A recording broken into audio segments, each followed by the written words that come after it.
Bismillahirrahmanirrahim. Assalamualaikum warahmatullahi wabarakatuh. Hamdan wa syukron illa salatan wa salaman ala rasulillah amma ba'du.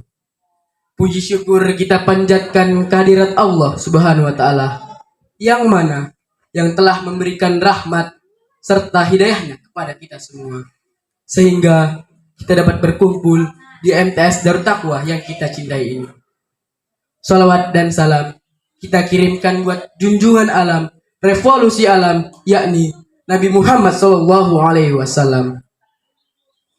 Yang terhormat Bapak Kepala Madrasah, yang terhormat Bapak Ibu Dewan Juri, yang terhormat Bapak Ibu Dewan Guru, dan yang saya sayangi teman-teman dan adik-adik sekalian.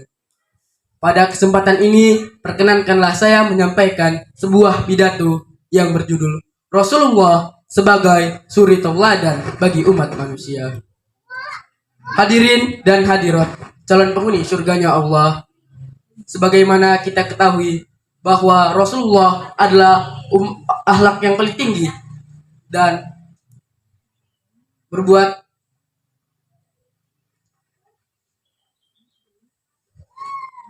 dalam perbuatannya sangat baik. Beliau terpelihara perilaku keji, dengki, dan iri hati, karena Allah telah memaksum beliau. Rasulullah senantiasa menghabiskan waktunya untuk berdakwah, berdoa, dan bermunajat kepada Allah. Berbeda dengan kita yang jelas-jelas sudah memiliki dosa yang tak terukur lagi, namun sejak saja tidak sadar-sadar untuk memohon ampunan kepada Allah. Kita berdoa terkadang tidak mengerti apa maksud dari doa kita. Hadirin, karena kemuliaan Rasulullah sampai-sampai Allah memujinya dalam Al-Quran surah Al-Ahzab ayat 21 yang berbunyi, A'udzu billahi minasyaitonir rajim.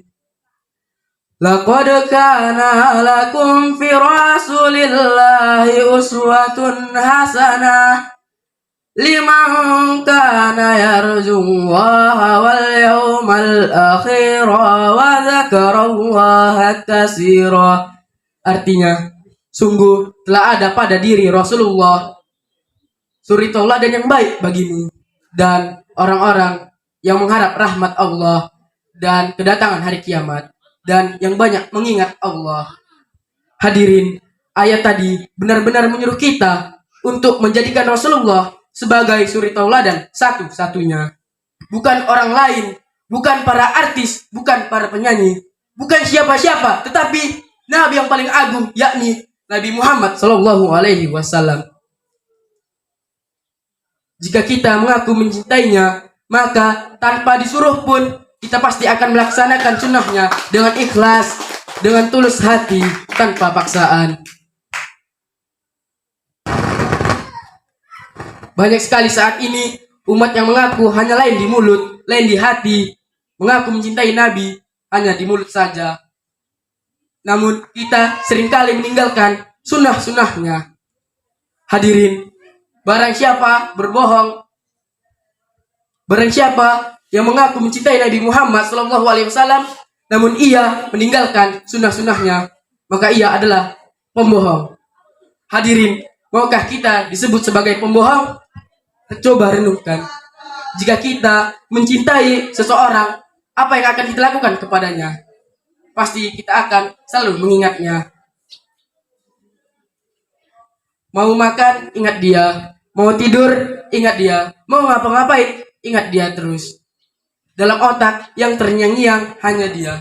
Namun, apakah seperti itu juga ketika kita mengaku mencintai Nabi Muhammad SAW? Hadirin, jika kita membaca sholawat kepada Nabi Muhammad SAW, dapat membawa kebaikan bagi diri kita sendiri. Beliau akan memberikan syafaat di akhirat kelak bagi orang-orang yang menjadikan sunnahnya sebagai pedoman hidup. Hadirin, Jika kita seorang dai, maka contohlah bagaimana ia berdakwah.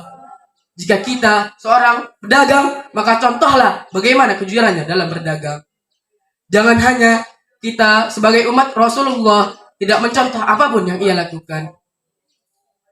Hadirin yang dirahmati Allah, mungkin hanya ini yang dapat saya sampaikan.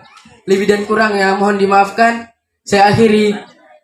Wabillahi taufik wal hidayah. Assalamualaikum warahmatullahi wabarakatuh.